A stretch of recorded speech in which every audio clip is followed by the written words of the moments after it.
Welcome to Ujjwala Manjrekar's channel.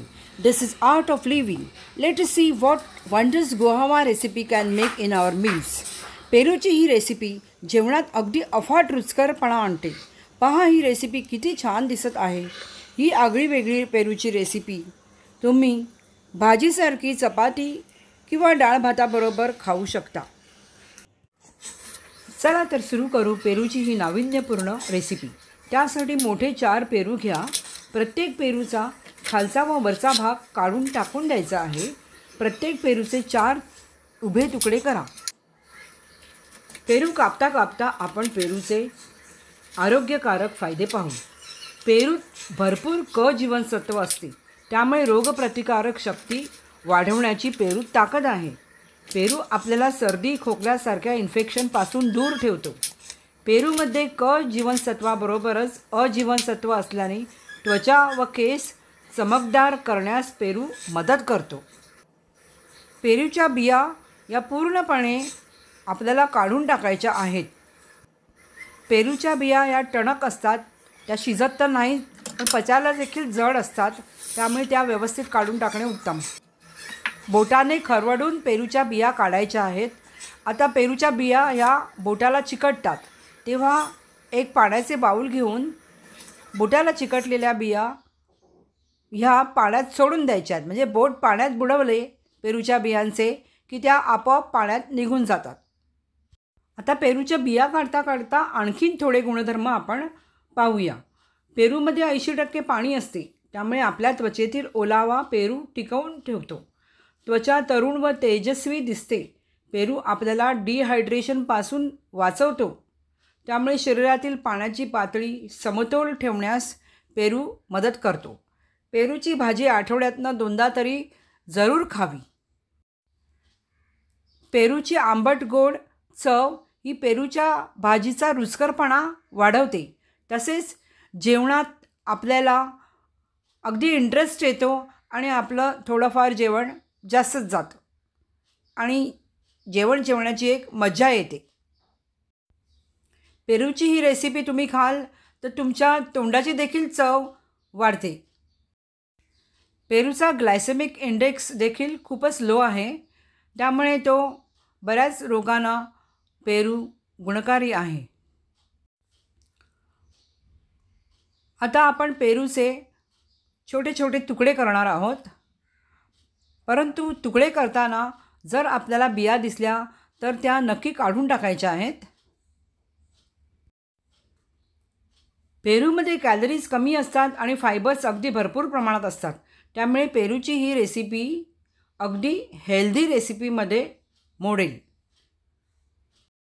पेरूचे तुकडे करता करता जर तुम्हाला बिया दिसतील तर त्या बिया नक्की काढून टाका, कारण त्या बिया नंतर दाताखाली आल्या का त्या कडक कडक आणि टणक वाटतात. आपल्या दातांना देखील त्रास होतो आणि पेरूच्या भाजीची चव देखील आपल्याला समजत नाही. एकूण काय तर बिया व्यवस्थित काढणे हे अतिशय इम्पॉर्टंट आहे.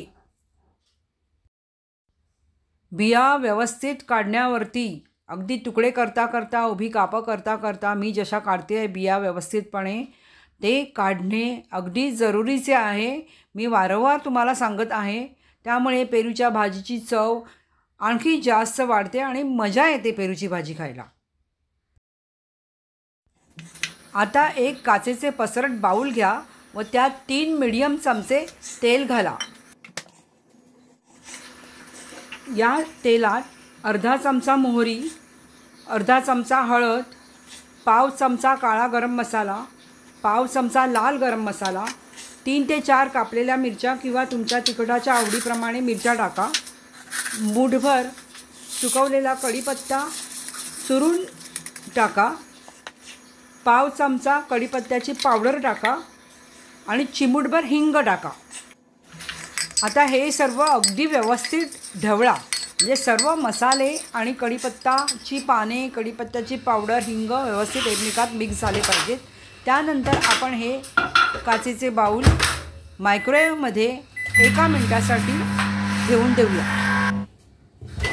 आता 1 मिनिटानंतर हे काचेचे बाऊल बाहेर काढा.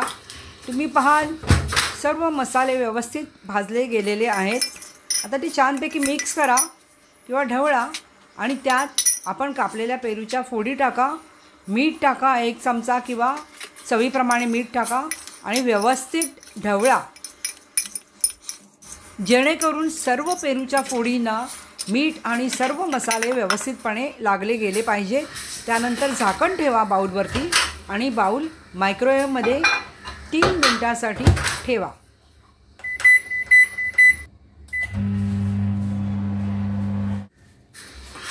3 मिनिटांनंतर बाऊल बाहेर काढूया आणि बघूया काय झालं आहे ते. आता बाऊल बाहेर काढले आहेत, झाकण बंद आहे. झाकण आपण उघडूया. पहा, व्यवस्थित सगळ्या फोडींना मसाले लागले आहेत आणि पेरूच्या फोडी थोड्याशा शिजल्या देखील आहेत. छानपैकी ढवळून घ्या आणि आता गार्निशिंगसाठी आपण त्यात कोथिंबीर घालणार आहोत.